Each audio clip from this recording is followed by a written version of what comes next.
حضرت ابو ہریرہ رضی اللہ تعالی عنہ کی مرویات میں سے یہ حدیث ہے جس کو پورے ادب کے ساتھ سماعت کریں۔ قال قلت یا رسول اللہ صلی اللہ علیہ وسلم مما خلق الخلق قال من الماء قلنا الجنۃ ما بناؤها قال لبنۃ من ذهب ولبنۃ من فضة وملاتها المسك الأزفر وحسباؤها اللؤلؤ والياقوت وتربتها الزعفران من يدخلها ينام ولا يباس ويخلد ولا يموت ولا يبلى ثيابهم ولا يفنى شبابهم رواہ احمد والترمذی والدارمی۔ تینوں محدثین نے اس کو اپنی اپنی اسناد کے ساتھ حضرت ابو ہریرہ رضی اللہ تعالی عنہ سے روایت کیا ہے۔ کہتے ہیں قلت یا رسول اللہ صلی اللہ علیہ وسلم مما خلق الخلق، کہ مخلوق کو کس شے سے پیدا کیا گیا۔ یہ حضرت ابو ہریرہ حضور سے سوال کرتے ہیں، عرض کی حضور مخلوق کو کس شے سے پیدا کیا گیا؟ قال من الماء، تو حضور نے ارشاد فرمایا پانی سے۔ اللہ تعالیٰ نے قرآن مجید میں بھی اس بات کو بیان فرمایا وَجَعَلْنَا مِنَ الْمَاءِ كُلَّ شَيْءٍ حَيٍّ، ہم نے ہر زندہ کی زندگی کا دار و مدار پانی پہ رکھا ہے، ہر ذی روح کو ہم نے پانی سے پیدا کیا۔ آج اس دور کی جدید تحقیق یہاں تک پہنچی ہے کہ ہم نے جو قرآن نے بتایا تو آج موجودہ دور میں انسان نے تحقیق کرتے ہوئے اس بات تک ٹو لگائی ہے کہ ہر ذی روح شے کی تخلیق پانی سے کی گئی ہے اور کائنات کا آغاز جو ہے وہ پانی سے ہے۔ لیکن 14 صدیاں قبل میرے اور آپ کے آقا و مولا صلی اللہ علیہ وآلہ وسلم کے سینے پہ اترنے والے قرآن میں اس حقیقت کو واشگاف الفاظ میں بیان کر دیا گیا وَجَعَلْنَا مِنَ الْمَاءِ كُلَّ شَيْءٍ حَيٍّ، ہم نے ہر زندہ کو پانی سے ہی پیدا کیا ہے۔ یہ ایک شخص نے تحقیق کی ہے کہ یہ جو شہد ہوتا ہے، اس شہد کا رنگ کوئی بھی ہو، لیکن اس کو اگر دیکھا جائے تو اس رنگ میں آگے کئی رنگ ہوتے ہیں۔ اس نے تقریباً 20-25 سال کی محنت سے اس نتیجے پر وہ پہنچا ہے کہ شہد کا ایک رنگ نہیں بلکہ شہد کے کئی رنگ ہیں۔ بڑا خوش ہوا کہ مجھے یہ ایک بہت بڑا نقطہ مل گیا ہے۔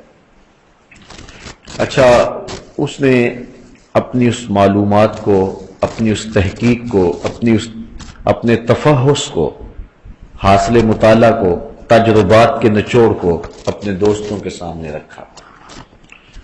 اس کے دوستوں کی فہرست میں ایک مسلمان بھی تھا، تو جب نے اس کے سامنے یہ بات رکھی تو اس نے کہا کہ قرآن مجید میں یہ بات موجود ہے کہ ہم نے مکھیوں کے پیٹ سے سیال مادہ نکالا ہے جس کے مختلف رنگ ہیں۔ تو وہ حیرت زدہ ہو گیا، کہا لاؤ دیکھا تو قرآن مجید میں وہ لکھا ہوا تھا۔ تو پھر وہ کہتا ہے میں 25-30 سال کی محنت سے جس نتیجے تک پہنچا ہوں اور جدید تحقیقات کی روشنی میں اور موجودہ دور کی جدید لیبارٹریاں میرے پاس موجود ہیں، اور پھر میں نے یہ نتیجہ نکالا ہے آج سے 14 صدیاں قبل ایک عرب کے دیہات میں رہنے والے شخص کو کس نے بتایا، تو اس کو ماننا پڑا کہ محمد عربی صلی اللہ علیہ وسلم اللہ کے سچے رسول ہیں۔ تو حضور علیہ الصلوۃ والسلام نے جو احکام ہمیں بتائے، جو چیزیں بتائیں، آج بڑی دیر گزرنے کے بعد سائنس وہاں تک پہنچ رہی ہے۔ کاش کہ مسلمان ان بنیادوں پر کام کرتے اور دنیا سے بہت آگے چلے جاتے۔ تو بہرحال حضرت ابو ہریرہ کہتے ہیں میں نے پوچھا مما خلق الخلق، مخلوق کو کس شے سے پیدا کیا گیا۔ اب میں اس حدیث کی روشنی میں ایک اور بات کہنا چاہوں گا۔ ایک تو یہ اختلاف ہے کہ لوگ کہتے ہیں کہ نبی کے پاس علم جو ہے وہ غیب کا تھا یا نہیں۔ ایک تو یہ امت میں اختلاف پایا جاتا ہے، اور اس عنوان سے آپ علماء سے گفتگو سنتے ہی رہتے ہیں۔ ہمارا عقیدہ تو واضح ہے، صاف ہے، کہ جب سب سے بڑا غیب اللہ کی ذات، اس نے بھی نقاب اٹھا دیا تو کوئی اور غیب تو پیچھے رہ ہی نہیں گیا۔ لیکن ایک اور اختلاف ہے امت کے اندر، اور یہ بد نصیبی ہے۔ لوگ کہتے ہیں کہ حضور کو تشریعی علوم کا علم تھا، تکوینی علوم سے ناآشنائی تھی، یہ بات کہی جاتی۔ تشریعی علوم جانتے تھے، یعنی جن کا تعلق شریعت سے ہے، اخلاقیات سے ہے، مسائل دینیہ سے ہے، اس میں حضور مہارت رکھتے تھے، جانتے تھے، علم دیا گیا تھا۔ لیکن جو تکوینی علوم ہیں ان کے بارے میں حضور علیہ الصلوۃ والسلام کو آگہی نہیں تھی۔ یہ باقاعدہ اس بات پر لوگ بات کرتے ہیں، اور وہ اس پر دلائل دینے کی کوشش بھی کرتے ہیں، اور بھولے بھالے لوگوں کو وہ چکر میں لے بھی آتے ہیں کہ حضور عالم علوم تشریعیہ تھے، عالم علوم تکوینیہ نہیں تھے۔ میں صرف اتنی بات کہوں گا کہ مخلوقات کو کس شے سے پیدا کیا گیا، اس کا تعلق علوم تشریعیہ سے ہے یا علوم تکوینیہ سے ہے؟ تو ایک بچہ بھی جانتا ہے کہ اس کا تعلق علوم تشریعیہ سے نہیں ہے، علوم تکوینیہ سے ہے۔ اور حضرت ابو ہریرہ حضور سے علوم تکوینیہ کا سوال کر رہے ہیں۔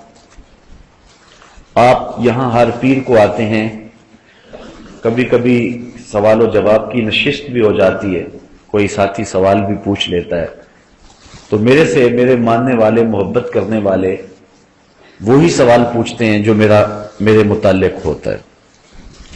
کبھی کسی طالب علم نے، کسی شخص نے مجھے کیمسٹری اور بیالوجی کا کوئی مسئلہ اور الجبرے کا کوئی کلیہ نہیں پوچھا ہے، اس لیے کہ وہ جانتے ہیں کہ اس شخص کی معلومات جو ہیں وہ تشریعی علوم تک ہیں، اور یہ جو علوم ہیں یہ شخص اس کے بارے میں معلومات نہیں رکھتا ہے، اس لیے کبھی آپ نے مجھ سے یہ سوال نہیں کیا۔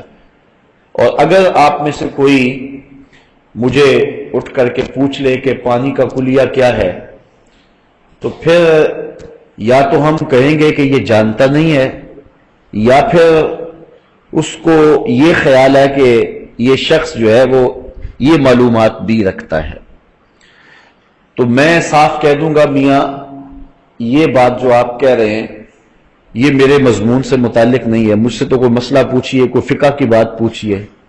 آپ مجھے جو ہیں وہ پوچھ رہے ہیں ایٹم کی ساخت کے بارے میں پوچھ رہے ہیں، الیکٹران، پروٹون اور نیوٹران کی ساخت کے بارے میں پوچھ رہے ہیں، یہ جزء لا یتجزا کے بارے میں سوال کر رہے ہیں، یہ میرا مضمون نہیں ہے، آپ اس کے بارے میں مجھ سے سوال نہ کیجئے، میں آپ کو روک دوں گا، ٹوک دوں گا۔ چلو کسی ایک سطحی بات کا جواب دے لوں گا، اگر آپ مزید دقت میں جائیں گے تو پھر میں سٹاپ تو آ جائے گا، میں اس کے آگے بات نہیں کر سکوں گا۔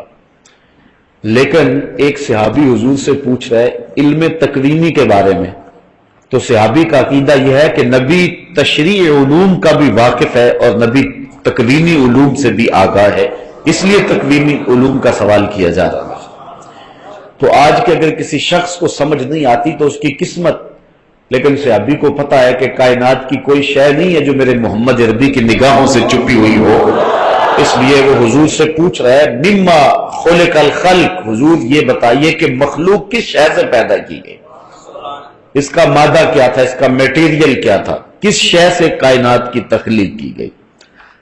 ایک تو سوال بتاتا ہے کہ ان کا عقیدہ کیا تھا، اور دوسرا پھر حضور کا اس پر ٹوکنا نہ، منع نہ کرنا۔ اور میاں میں نبی ہوں تو مجھے تم اس عنوان سے سوال کیوں کرتے ہو؟ آقا کریم نے یہ جواب نہیں دیا، بلکہ حضور نے فرمایا قال من الماء، فرمایا پانی سے پیدا کیا گیا۔ قال من الماء کس شے سے پیدا کیا گیا ہے؟ پانی سے۔ قلنا الجنت ما بناؤها، اچھا یہ بات تو بتائی اس نے پوچھی، حضرت ابو ہریرہ نے، حضور نے بتا دی، لیکن سوالات کا سلسلہ آگے بڑھا۔ کہا حضور ایک اور بات بتائیے کہ جنت کس شے سے بنائی گئی ہے؟ یہ مخلوقات جو دنیا کی ہیں یہ تو بنائی گئی ہیں پانی سے، لیکن جنت کس شے سے بنائی گئی ہے؟ اب حضور نے سارا میٹیریل بیان کر دیا، کیا کیا لگی ہے شے جنت کو بنانے میں۔ یہ عمارت بنی ہے، اس کو سیمنٹ بھی لگا ہے، سریا بھی لگا ہے، اینٹیں بھی لگی ہیں، بجری بھی لگی ہے، ریت بھی ڈالی گئی ہے، پھر اس کے بعد تعمیر کا سلسلہ آگے چلے گا تو اس کو ٹائل بھی لگائی جائے گی، رنگ روغن سب کچھ تو بتانا پڑے گا نا، اس کو یہ لگا ہے۔ بنیادوں میں پتھر کوٹا گیا ہے، پھر بجری ڈالی گئی ہے، پھر ڈیمپ ڈالا گیا ہے، پھر اس کے بعد جو ہے وہ اینٹیں ہیں، اینٹوں کے اندر سریا ہے، یہ سب کچھ بتانا پڑے گا۔ تو صرف اتنا پوچھا جائے کہ یہ مسجد کس شے سے بنائی گئی ہے تو ہمیں سب کچھ بتانا پڑے گا۔ صحابی پوچھتا ہے جنت کی بنا کیسے ہوئی، جنت کی شے سے بنائی گئی؟ اب سنو رسول کیا بیان فرما رہے ہیں۔ اللہ اکبر۔ قال لابنۃ من ذهب ولابنۃ من فضہ، فرمایا کچھ اینٹیں سونے کی تھی، کچھ چاندی کی تھی۔ کچھ اینٹیں سونے کی تھی اور کچھ اینٹیں چاندی کی تھی۔ وَمَلَاتُهَا الْمِسْكُ الْأَزْفَرُ، اور جو گارا تھا نا، جو مسالہ جوڑنے کے لیے تھا، وہ خالص کستوری کا تھا، خالص کستوری، ملاوٹ والی نہیں، خوشبودار کستوری کا تھا۔ وَحَصْبَاؤُهَا اللُّؤْلُؤُ وَالْيَاقُوتُ، اور جو بجری تھی وہ موتی اور ہیروں کی تھی۔ یہ دیکھو جنت کی بنا حضور بیان کر رہا ہے، اس کی جو بجری ہے وہ موتیوں کی ہے اور ہیروں کی بنائی گئی ہے۔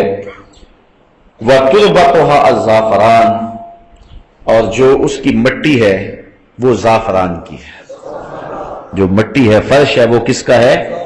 زعفران کا۔ یہاں تو لینے جائے نا تولوں میں تو 1500 روپے تولہ زعفران، نہیں 1500 میں ملے گا، کوئی حکیم ہو تو وہی بتا سکتا ہے کہ کتنے ہزار روپے تولہ ہے، اور پھر بھی وہ بھی یقین نہیں ہوگا کہ یہ خالص ہے کہ یہ ناخالص ہے۔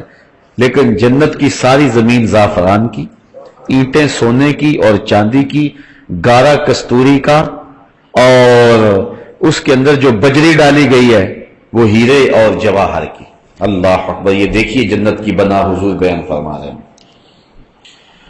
آگے فرمایا یدخلها من یدخلها ینعم ولا یباس، جو داخل ہوگا پھر وہ جنت کی نعمتیں پائے گا اور کبھی بھی وہاں بوڑھا نہیں ہوگا۔ وَيَخْلُدْ، اور ہمیشہ رہے گا۔ وَلَا يَمُوتُ، تو کبھی موت نہیں آئے گی۔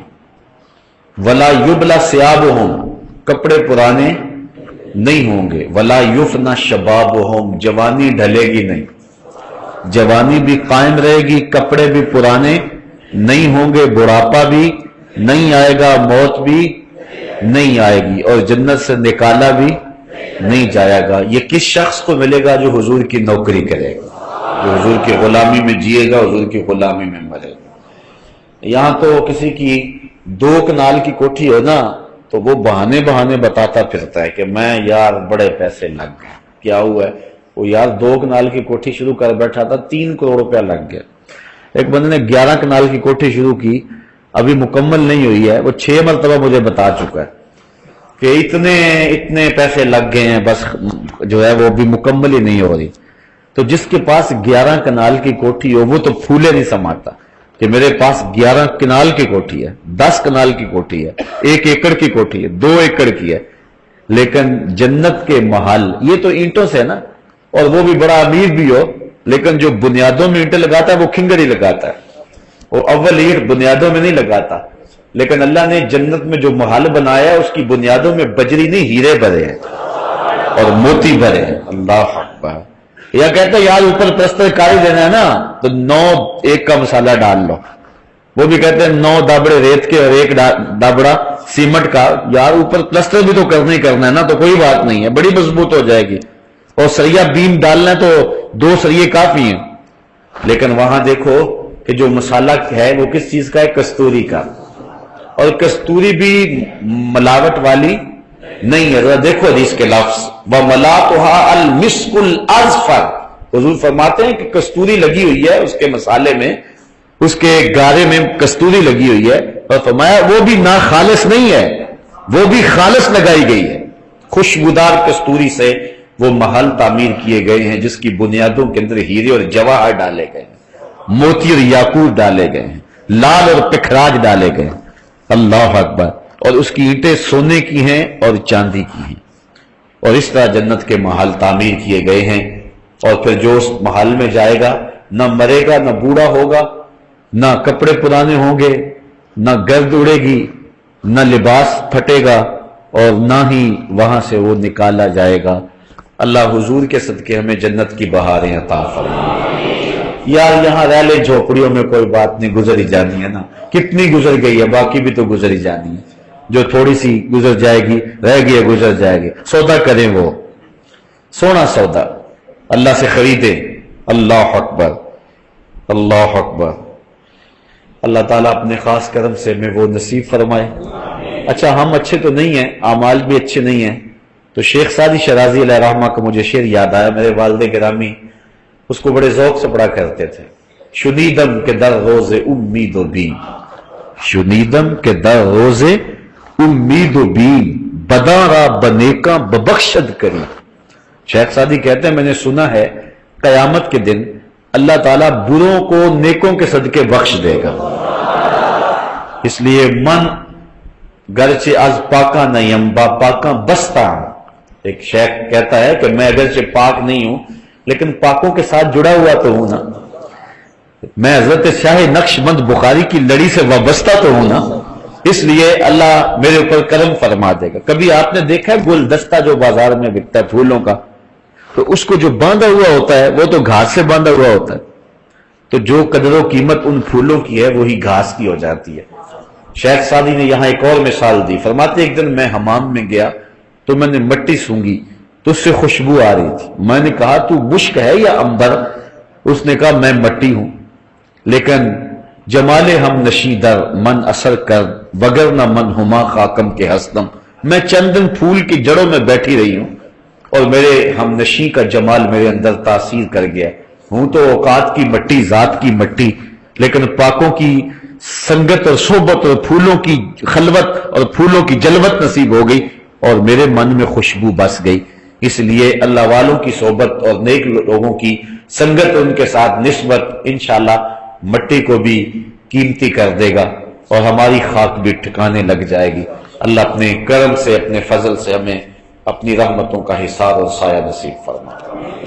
وَأَنْهُ، اور انہی سے یعنی حضرت ابو ہریرہ سے ہی ایک دوسری روایت ہے، قال قال رسول اللہ صلی اللہ علیہ وسلم ما فی الجنت شجرۃ الا وساقها من ذهب، رواہ الترمذی۔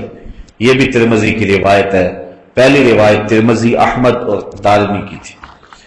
حضرت ابو ہریرہ فرماتے جنت میں کوئی درخت ایسا نہیں ہے کہ جس کا تنا جو ہے وہ سونے کا نہ ہو۔ جنت کے ہر درخت کا تنا کس کا ہے؟ سونے کا۔ واہ واہ، کیسی اللہ تعالیٰ نے جنت سجائی اور سنواری۔ پھر فرمایا وَأَنْهُ، انہی سے روایت ہے، قال قال رسول اللہ صلی اللہ علیہ وسلم ان فی الجنت 100 درجہ ما بین کل درجتین 100 عام، رواہ الترمذی۔ یہ بھی ترمذی کی روایت ہے۔ امام ترمذی فرماتے ہیں کہ جنت میں 100 درجے ہیں۔ کتنے درجے ہیں؟ 100 درجے، اور ایک درجے سے دوسرے درجے کا فاصلہ 100 سال کا ہے۔ اب بتاؤ کہ آخری درجے تک جاتے ہوئے کتنا عرصہ لگے گا؟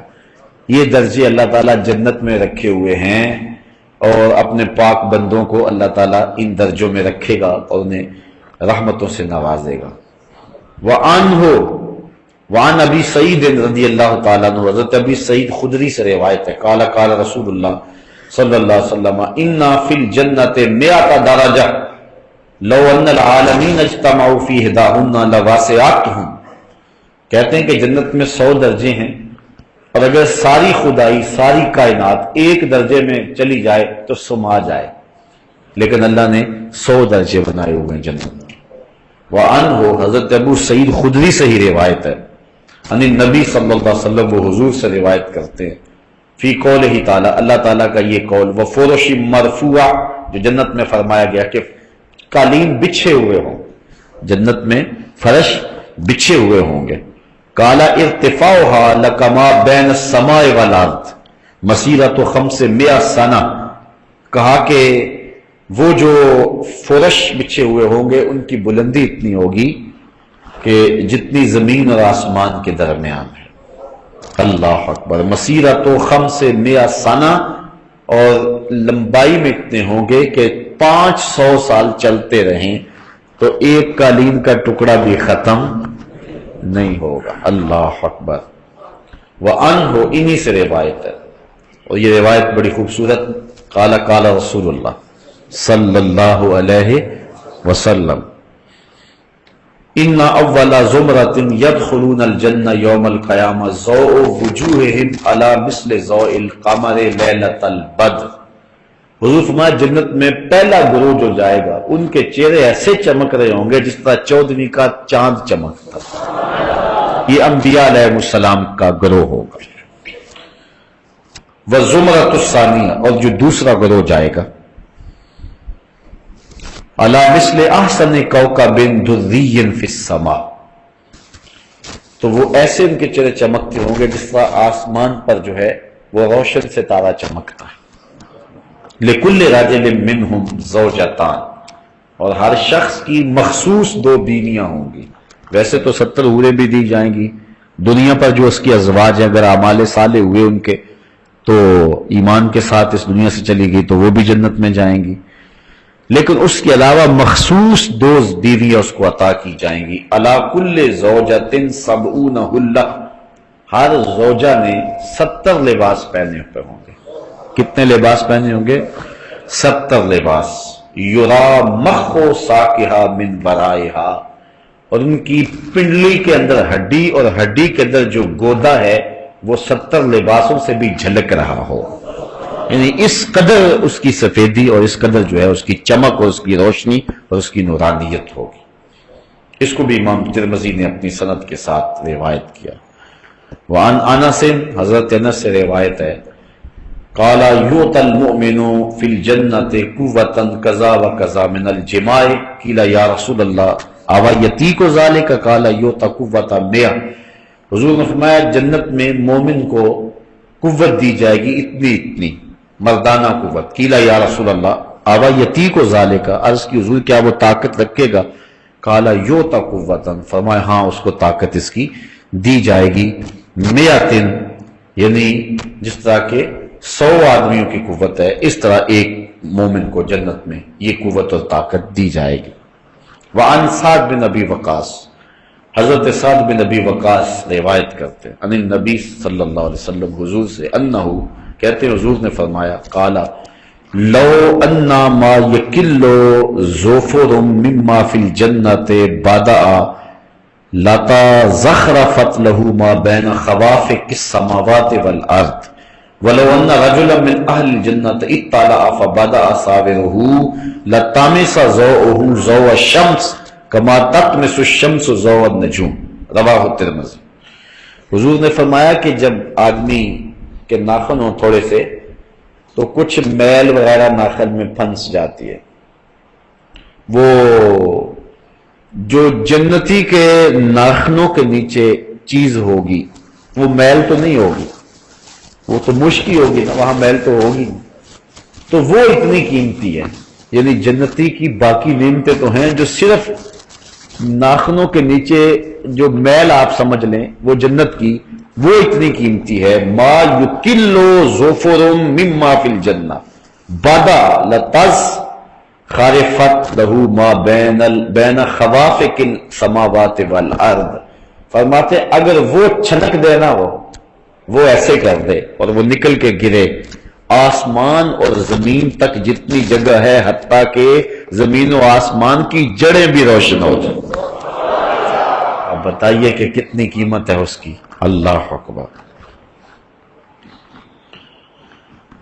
اور آگے فرمایا وَلَوْ أَنَّ رَجُلًا مِّنْ أَهْلِ الْجَنَّةِ اطَّلَعَ فَبَدَأَ صَابِرُهُ، اور جنتی اگر اپنے کنگن ظاہر کر دے. یہ دنیا کے اوپر مردوں کے لیے لباس جو ہے زیور جائز نہیں ہے، صرف عورتوں کے لیے جائز ہے، مرد کو زیور کی ضرورت نہیں ہے. لیکن قیامت کے دن جنتیوں کو سونے چاندی کے کنگن پہنائے جائیں گے، آراستہ کیا جائے گا، رب ناز دیکھے گا. دنیا کے اوپر تم نے تکلیفیں اٹھائی تو کنگن پہنائے جائیں گے. اگر اس جنتی کے کنگن ظاہر ہو جائیں لَطَمِسَ ضَوْءُهُ ضَوْءَ الشَّمْسِ، اللہ اکبر، تو سورج کی جو روشنی ہے ختم ہو جائے. کس طرح؟ فما کما تطمس الشمس ضوء النجوم، جس طرح سورج چڑھتا ہے نا تو ستارے غائب ہو جاتے. اصل ستارے غائب نہیں ہوتے، ستاروں کی روشنی نظر ہی نہیں آتی کیونکہ سورج اتنا غالب ہوتا ہے. یہ کتنی روشنی ان کی نظر آ رہی ہے، یہ ٹیوب لائٹ ہے، یہ باہر جو جل رہی ہے. اگر سورج چڑھ جائے تو دن کو یہ لائٹیں آپ جلائیں باہر دھوپ میں تو وہ جلتا ہوا بلب کو روشنی دیتا ہے، روشنی دیتا ہے، لیکن سورج کی روشنی اتنی غالب ہوتی ہے کہ ہمیں نظر نہیں آتی. وہ زیرو کے بلب جتنا بھی چمکتا ہوا نظر نہیں آتا کیونکہ غالب ہوتا ہے سورج. اسی طرح آسمان پہ ستارے ہوتے ہیں، لیکن جب سورج چمک جاتا ہے تو وہ ستارے نظر نہیں آتے ہیں. جس طرح سورج چمکے تو ستارے نظر نہیں آتے، تو حضور نے فرمایا اگر جنتی کا کنگن ظاہر ہو جائے تو سورج بھی نظر نہ آئے، اتنی روشنی پھیل جائے، اتنا اجالا ہو جائے. اللہ اکبر کبیر. وعن ابی ہریرہ قال قال رسول اللہ صلی اللہ علیہ وسلم، حضرت ابو ہریرہ سے روایت ہے، یہ بھی امام ترمذی اور سنن دارمی نے روایت کیا. حضور نے ارشاد فرمایا اہل الجنت جرد مرد کہلا لا یفن شبابہم ولا یبلا ثیابہم. جنتی جرد اور مرد ہوں گے، یعنی جوان ہوں گے اور داڑھی اور مونچھیں نہیں ہوں گی. پورے جسم کے اوپر کہیں بھی کوئی بال نہیں ہوگا سوائے سر کے بالوں کے. ابروؤں کے بال ہوں گے، سر کے بال ہوں گے، چونکہ اگر یہ بھی نہ ہو تو بدصورتی ہوتی ہے. باقی یہ بازوؤں کے اوپر، ٹانگوں پہ، باقی اعضائے بدنیوں کے اوپر جو بال ہیں، داڑھی کے بال، یہ کچھ بھی نہیں ہوگا. بال کوئی نہیں ہوگا، صرف چند انبیاء علیہ السلام کی داڑھی ہوگی اعزاز و تکریم کے لیے. باقی سارے لوگ جو ہے وہ جرد اور مرد ہوں گے، جوان ہوں گے اور ریش نہیں ہوگی. کہلا، اور آنکھوں میں قدرتی سرمے کی دھاریاں لگی ہوئی ہوں گی. لا یفنا شبابہم، اور شباب ڈھلے گا نہیں. ولا یبلا ثیابہم، اور کپڑے بھی پرانے نہیں ہوں گے.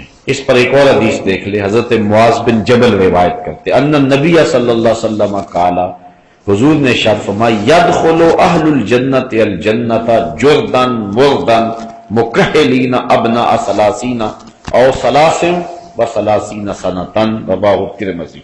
حضور فرمایا جنتی جنت میں جب داخل ہوں گے تو بے بال ہوں گے، جوان ہوں گے، آنکھوں میں قدرتی سرما لگا ہوا ہوگا، 30 سال کی عمر ہوگی، اور ثلاثین و ثلاثین، یا 33 سال کی عمر ہوگی.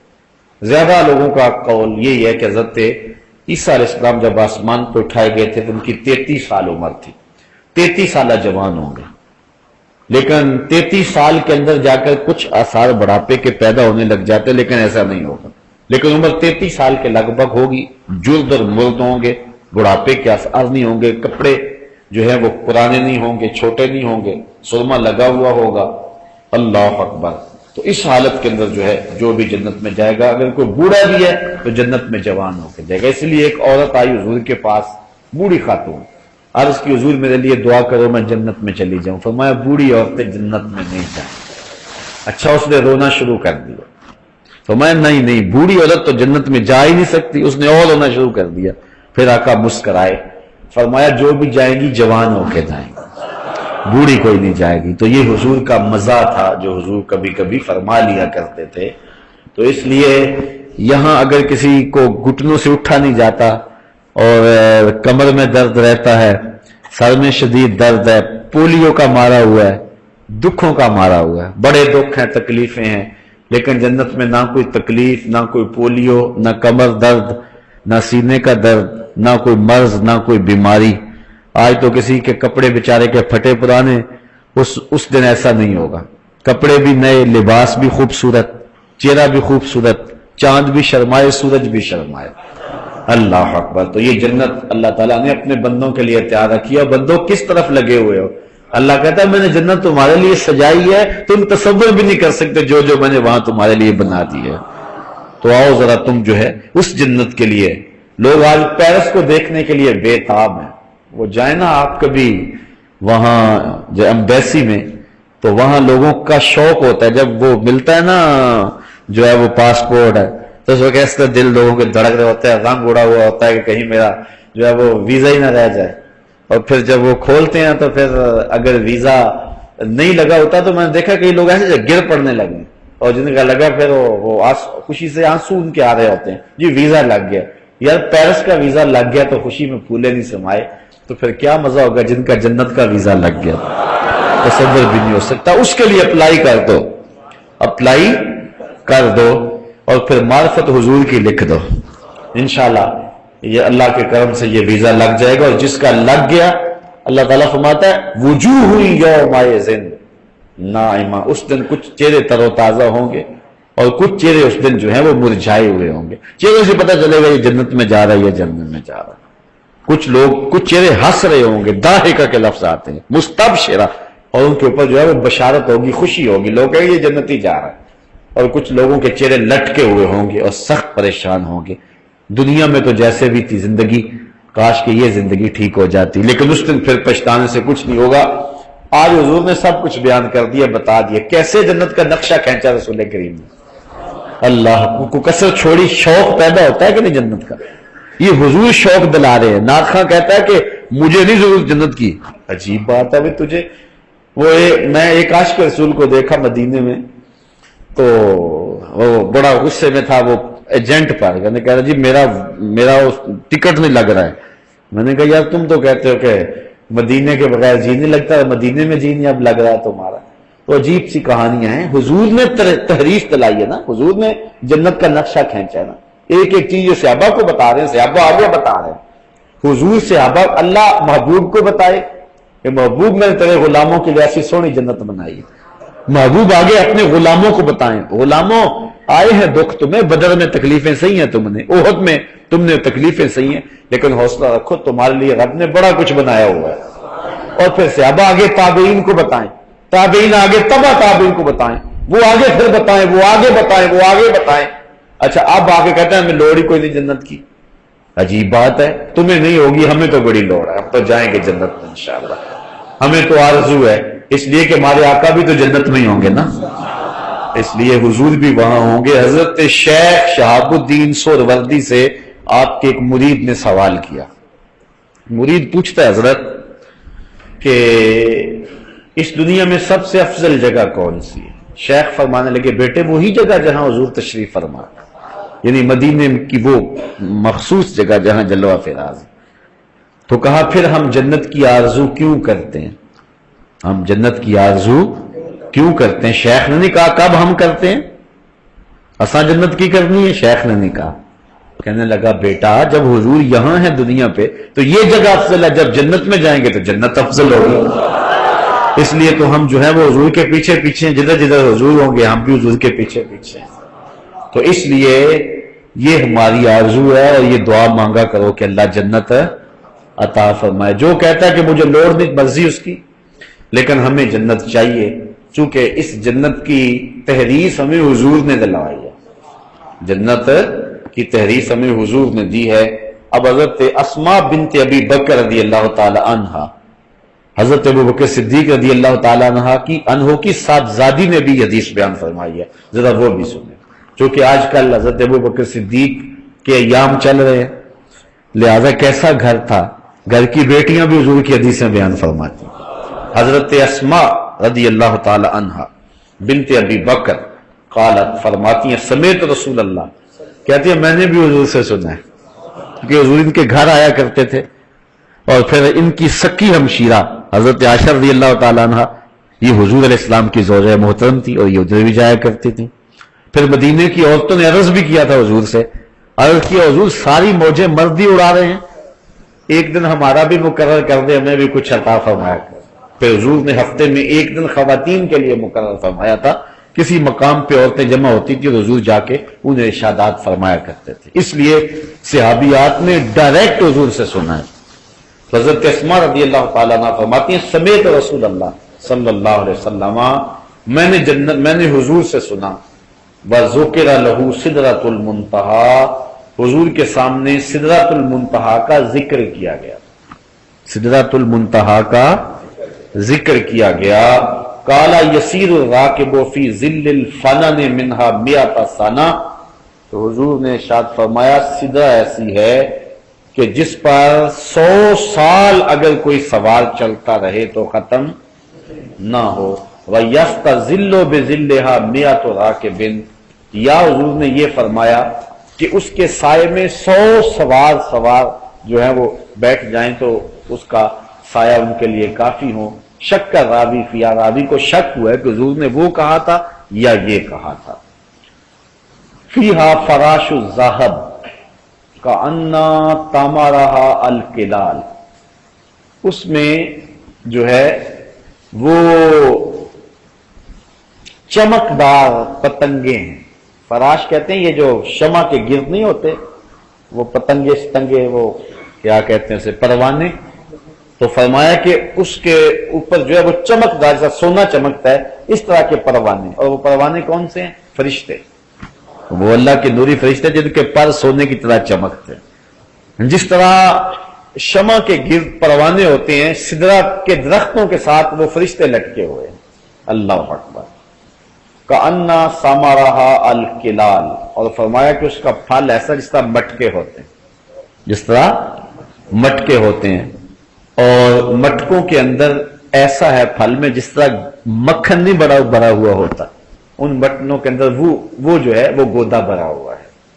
یہ ہے سدرۃ المنتہا۔ ویسے عربی میں بیری کو کہتے ہیں، بیری، سدر، بیری، سدرۃ المنتہا وہ بیری کا ہم شکل کوئی درخت ہے جس کے پتے ہاتھی کے کانوں کے برابر ہیں اور پھل جو ہیں وہ مٹکوں کے برابر ہیں، اور فرشتوں کی وہ حد ہے، منتہا انتہا سے، حد سے۔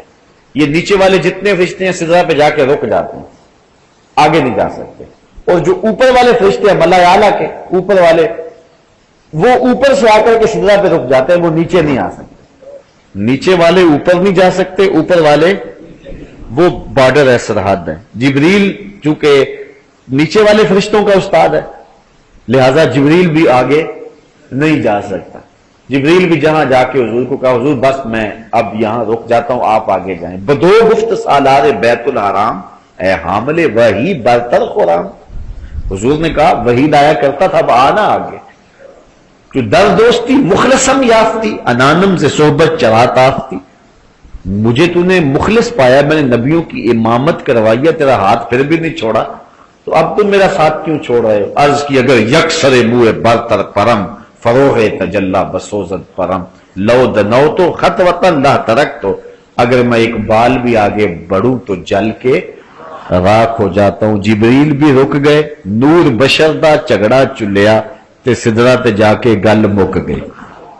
کوئی فلک تے رہ یار گیا، کوئی جا سدرہ تے ہار گیا۔ ایک کالیاں زلفاں والا سی جڑا عرش تو بھی لنگ پار گیا۔ آگے معراج کا موسم آ رہا ہے، شاید آج کل چاند چڑھ گیا، آج شاید چڑھ جائے معراج کا چاند۔ شکر ہے کہ چلو معراج کی ابتدائی شیر سے ہو گئی ہے، آج نہیں تو کل تو چڑھ ہی جائے گا انشاءاللہ علیہ۔ تو انشاءاللہ اس شیر کو یاد رکھیں، کوئی فلک تے رہ یار گیا، کوئی جا سدرہ تے ہار گیا۔ ایک کالیاں زلفاں والا سی، ایک سونے چہرے والا سی جڑا عرش تو بھی لنگ پار گیا۔ پھر کہاں تک گیا؟ اعلیٰ حضرت سے پوچھئے، خرد سے کہہ دو کہ سر جھکا لے، گماں سے گزرے گزرنے والے، یا خود پڑے ہیں جہت کو لالے، کوئی کیا بتائے کدھر گئے تھے، سراغ عین و متا کہاں تھا، نشان کیف و الا کہاں تھا، نہ کوئی ساتھی نہ کوئی راہی، نہ سنگ منزل نہ مرحلے تھے، کمان امکان کے جھوٹے نکتوں تم اول و آخر کے پھیر میں ہو، محیط کی چال سے تو پوچھو کدھر کو آئے کدھر گئے تھے، وہی ہے اول وہی ہے آخر وہی ہے ظاہر وہی ہے باطن، اسی کے جلوے اسی کو ملنے اسی سے اس کی طرف گئے تھے، کمان حیرت میں سر جھکائے عجیب چکر میں دائرے تھے، کہاں تک گئے جہاں کسی کا گمان بھی، کوئی حد ہے ان کے عروج کی، بلغ العلاب کمالہ۔ تو حضور نے ارشاد فرمایا کہ وہاں اس کے سدرۃ المنتہا کے جو پھل ہیں وہ مٹکوں کی طرح، چاٹیوں کی طرح، اور ان کے اندر مکھن جس طرح بھرا ہوا ہوتا ہے اس طرح کا گودا ہے۔ وعن انس، حضرت انس سے روایت ہے. اچھا صحابہ پوچھتے گئے، حضور بتاتے گئے. چھڑا تھا نا تذکرہ جنت کا، تو صحابہ پوچھتے رہے. سئل رسول اللہ صلی اللہ علیہ وسلم، صحابہ سے پوچھا گیا، حضور سے پوچھا گیا، مل کوثر، حضور یہ کوثر کیا ہے؟ انا اعطینک الکوثر جو کہا گیا، یہ کوثر کیا ہے؟ حضور نے فرمایا قال ذاک نہر آتانیہ اللہ یعنی فی الجنہ. فرمایا جنت میں ایک نہر ہے جو اللہ نے مجھے عطا کر دی، مجھے عطا کر دی. اشد بیاضا من اللبن، اس کا پانی دودھ سے زیادہ سفید ہے، دودھ سے زیادہ سفید ہے. وَأَحْلَى مِنَ الْعَسَلِ فِيهِ، اور شہد سے زیادہ میٹھا ہے، شہد سے زیادہ میٹھا ہے اور دودھ سے زیادہ سفید ہے. واہ واہ، جب چلو بھریں گے لطف ہی آ جائے گا. اتنا میٹھا، اتنا ٹھنڈا اور اتنا سفید گوڑا، اللہ خالص دودھ. 4 نہریں ہیں جنت میں، 4 نہریں، کوثر، تسنیم، سلسبیل، مائے معین. کوثر حضور میں اللہ نے مجھے دے دیے. یہ کوثر کی حضور شان بیان کر رہے ہیں.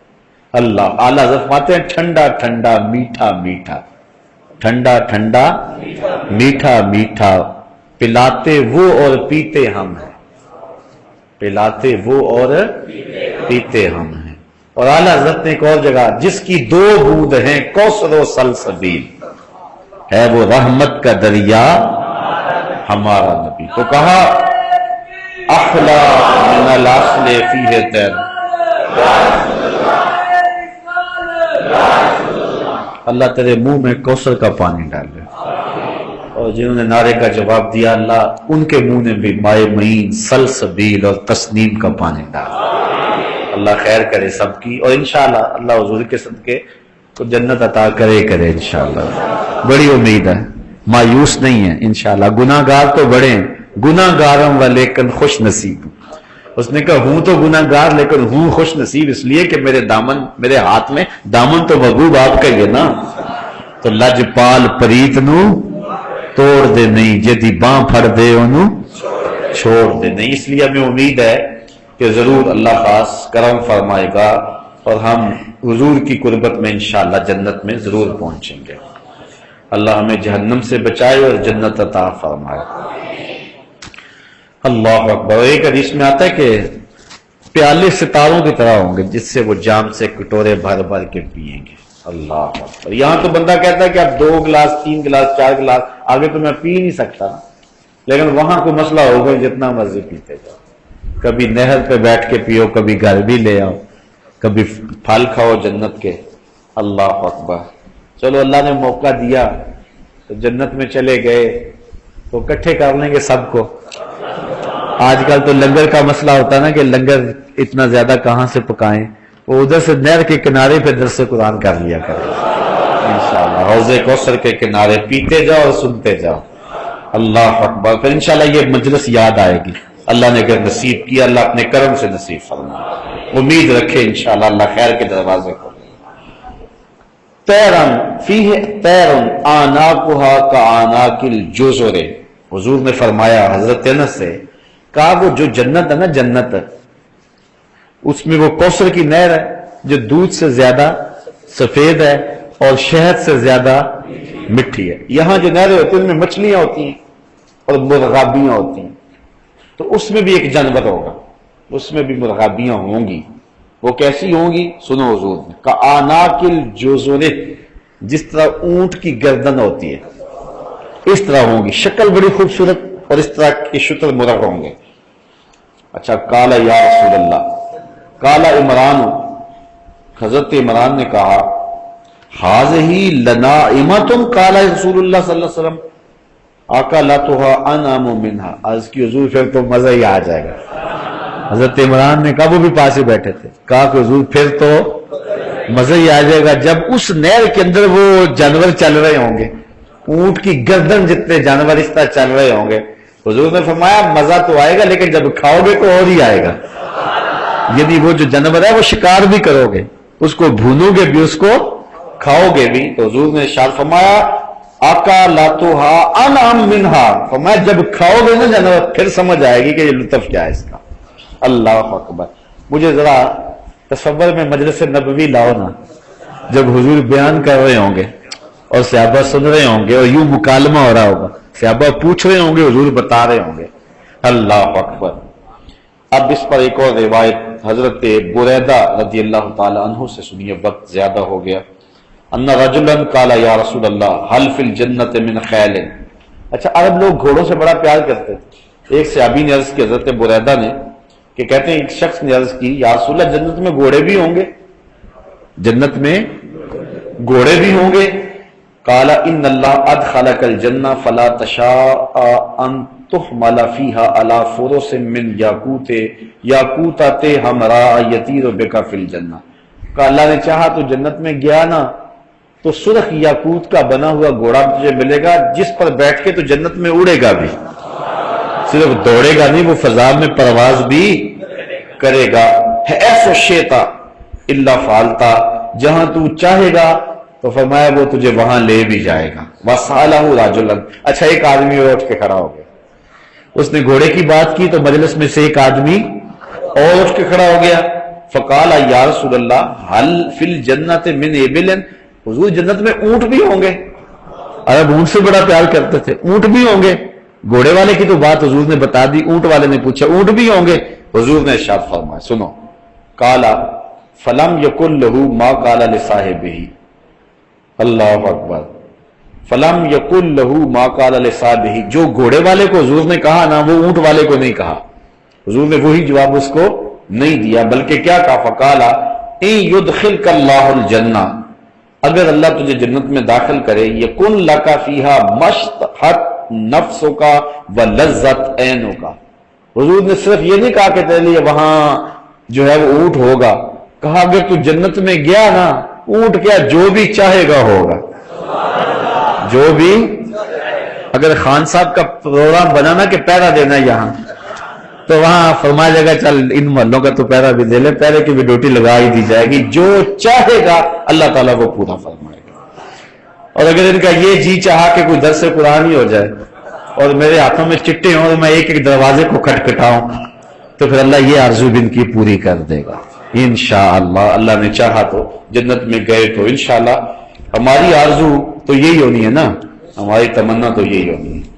اس بات میں ایک اور روایت سن لیجئے، وعن ابو ایوب، حضرت ابو ایوب انصاری روایت کرتے ہیں، اتن نبی صلی اللہ علیہ وسلم عربی، ایک دیہاتی حضور کے پاس آیا، فقال یا رسول اللہ، کہنے لگا، اچھا دیہاتی حضور کے پاس آتے تھے نا بڑے بے تکلف ہوتے تھے، جو شہری صحابی تھے وہ ہر وقت چونکہ حضور کے پاس رہتے تھے آداب نبوت جانتے ہوتے تھے، جو دیہاتی آتے ہوتے تھے بس وہ سیدھی سیدھی بات کرتے تھے، آقا کریم علیہ الصلوۃ والسلام ان کی باتوں سے بڑے معزوز ہوتے۔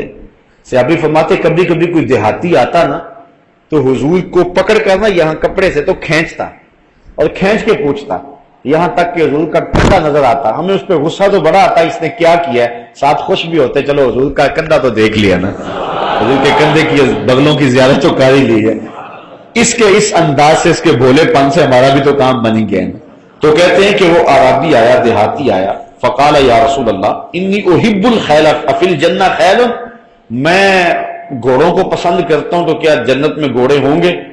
قال رسول اللہ صلی اللہ علیہ وسلم، حضور نے فرمایا ان ادخلت الجنہ، اگر تو جنت میں گیا، اوتیت بفرس من یاقوتۃ لہ جناحان، تو تجھے یاقوت کا بنا ہوا گھوڑا دیا جائے گا جس کے دو پر ہوں گے، جس کے دو، فحملت علیہ، تو تجھے اپنے اوپر سوار کر لے گا، ثم طار بک حیث شئت، پھر جہاں تو چاہے گا تجھے اڑا کے وہ لے جائے گا۔ اس کو بھی ترمذی نے روایت کیا ہے۔ اب ایک اور روایت سن لیجیے، باقی انشاءاللہ اگلے درس قرآن کے موقع پہ۔ حضرت بریدہ ہی روایت کرتے ہیں، یہ روایت بڑی ٹھنڈ ڈالنے والی روایت ہے، اور میرے والد گرامی رحمت اللہ تعالی علیہ بڑی کثرت کے ساتھ یہ روایت بیان کیا کرتے تھے اور بڑے خوبصورت نقطے بیان کیا کرتے تھے۔ اب وقت سمٹ گیا، اب اس پر میں تھوڑی سی گفتگو کرتا ہوں۔ کہتے ہیں کہ حضور نے ارشاد فرمایا، قال رسول اللہ. کس نے ارشاد فرمایا؟ رسول اللہ نے، حضور نے ارشاد فرمایا. کیا ارشاد فرمایا؟ سنو. اہل الجنت عشرون و مئۃ صف. حضور فرمایا جنت میں 120 صفیں ہوں گی. کتنی صفیں ہوں گی؟ 120 صفیں ہوں گی بڑی لمبی، لاکھوں کروڑوں میلوں لمبی ہوں گی، لیکن ہوں گی 120. اچھا، سمانون منہا من ہذہ الامہ. ان 120 صفوں میں جو 80 صفیں ہیں، فرمایا وہ میری امت کے لیے ہوں گے. 80 صفیں میری امت کے لیے. وَأَرْبَعُونَ مِنْ سَائِرِ الْأُمَمِ. اور باقی 40 حضرت آدم علیہ السلام سے لے کر حضرت عیسیٰ تک جتنی امتیں، سب کی امتوں کی صفیں کتنی ہوں گی؟ 40. اور حضور کی اکیلی امت کی کتنی صفیں ہوں گی؟ جو پوری امت کو مشرک بنا دینے لگے ہیں، مجھے بتائیں وہ بھر لیں گے 80 صفیں؟ جو قبروں پہ گیا وہ بھی مشرک، جس نے نبی کا وسیلہ مانگ لیا وہ بھی مشرک، جس نے یا رسول اللہ کہہ دیا وہ بھی مشرک. جو پوری امت کو 14 صدیوں سے لے کر کے ان کے شرک کے فتوے سے کوئی نہیں بچتا. سیدھی سادی بات ہے، سادہ سا استدلال میرے والد گرامی کیا کرتے تھے. کہتے تھے یہ پوری دنیا کو جو مشرک بنا رہے ہیں یہ بھر لیں گے 40، یہ 80 صفحے بھر لیں گے، ان سے تو ایک بھی پوری نہیں ہو سکتی، 2.5 تو ہیں. تو ان 80 صفوں کو کون بھرے گا؟ ان 80 صفوں کو حضور کے نوکر ہی بھریں گے نا، حضور کے غلام ہی بھریں گے نا. تو حضور نے فرمایا 120 صفیں کل ہوں گی، 80 صفیں میری امت کی ہوں گی، باقی 40 صفیں 1 لاکھ اور کئی ہزار نبیوں کی امتوں کی ہوں گی. اللہ اکبر. پیش حق مجدہ شفاعت کا سناتے جائیں گے، آپ روتے جائیں گے، ہم کو ہنساتے جائیں گے. وسعتیں دی ہے خدا نے دامن محبوب کو، جرم کھلتے جائیں گے اور وہ چھپاتے جائیں گے. اس لیے باغ جنت میں محمد مسکراتے جائیں، پھول رحمت کے گریں گے، ہم اٹھاتے جائیں گے انشاءاللہ. اللہ نے چاہا حضور کے صدقے سے اللہ ہمیں اچھے عمل کرنے کی توفیق دے کہ جس جنت کا نقشہ حضور نے کھینچا ہے اللہ ہمیں وہ جنت نصیب فرمائے. اور اللہ جس جہنم کا ذکر ہوا اللہ اس جہنم سے ہمیں محفوظ فرمائے. اس کے کرم سے ممکن ہے اللہ اپنی رحمتیں دے. وآخر دعوانا ان الحمد للہ رب العالمین. دعا سے قبل میں آپ سب لوگوں کا بصمیم قلب شکر گزار ہوں کہ پرسوں منعقدہ بیداری امت کانفرنس میں جس ذوق و شوق اور ولولے کے ساتھ آپ لوگ محبت برے قافلوں کو لے کر کے وہاں پہنچے اور ایک پیغام محبت سماعت کیا اور پھر اسی محبت اور جذبے کے ساتھ واپس پلٹے. ویسے میرا خیال تھا کہ میں کانفرنس میں اعلان کروں گا کہ یہ جو پرسوں پیر ہے اس پیر کی ہم چھٹی کریں گے چونکہ آج آپ دور دراز سے آئے ہیں، لیکن اتفاقاً مجھے یاد نہ رہا. تو میں نے کہا تھا کہ ساتھیوں کو تکلیف دینے والی بات ہے کہ پہلے جمعے کے دن آئے ہیں، پھر ہفتے کے دن آئے ہیں، اس کے بعد ایک دن چھوڑا پھر آئے ہیں. تو اب مجھے اعلان کا کہا گیا کہ اگلے جمعۃ المبارک کو جمعے کے موقع پہ بھی تو آپ نے آنا ہی آنا ہے. تو رات عشاء کے بعد بھی بھٹی میرج ہال میں آپ جو ہیں وہ پھر دوبارہ حاضر ہوں گے. تو بعض کا جب شادیوں کا موسم ہوتا ہے نا تو ایک مہینے میں 10 شادیاں آ جاتی ہیں اور خرچے والا کام بھی ہوتا ہے اور بندہ کہتا ہے چلو جی اب چھوٹ تو ہے ہی نہیں، جانا تو پڑنا، رشتہ داری بڑی گوڑی ہے. تو جو درس قرآن سے آپ کی رشتہ داری ہے وہ بھی تو بڑی گوڑی ہے نا. تو انشاءاللہ آپ جمعے کو بھی پہنچیں گے عشاء کی نماز کے بعد. یہ بھٹی میرج ہال کا جو ماہانہ درس ہوتا ہے آج بھی آپ تشریف لائے. میں آپ سب لوگوں کے لیے دل کی اتھاہ گہرائیوں سے دعا گو ہوں کہ اللہ تعالیٰ آپ کا یہ آنا جانا اپنی بارگاہ میں قبول رکھے. اللہ ان قدموں کو گلزار کر جو تیری راہوں میں چل رہے ہیں. اور انشاءاللہ یہ مزید قافلہ آگے بڑھے گا تو 30 جون کو اصلاح امت کانفرنس میں آپ کی شرکت اسی ذوق و جذبہ کے ساتھ ہوگی. بلدیہ گراؤنڈ، ساہیوال اور جو فیصل آباد میں کانفرنس ہو رہی ہیں ان میں آپ کو میں تکلیف نہیں دوں گا، وہ انہی ڈویژنوں کے لوگ شامل ہوں گے، لیکن آپ اصلاح امت کے لیے تیاری کریں گے اور یہ بٹی میرج ہال کا جو پروگرام ہے اس کے لیے تیاری کریں گے۔ اللہ مجھے آپ کو اپنی رحمتیں دے۔ بائیں پستان سے 2 انگل نیچے تھوڑا سا پہلو کی جانب گوشت کا ایک ٹکڑا ہے جس پر سفید رنگ میں لفظ اللہ لکھا ہے، اور یہ خیال کریں دل دھڑک نہیں رہا، لفظ اللہ اللہ کہہ رہا ہے، سانس اندر جائے تو اللہ، باہر آئے تو ہو۔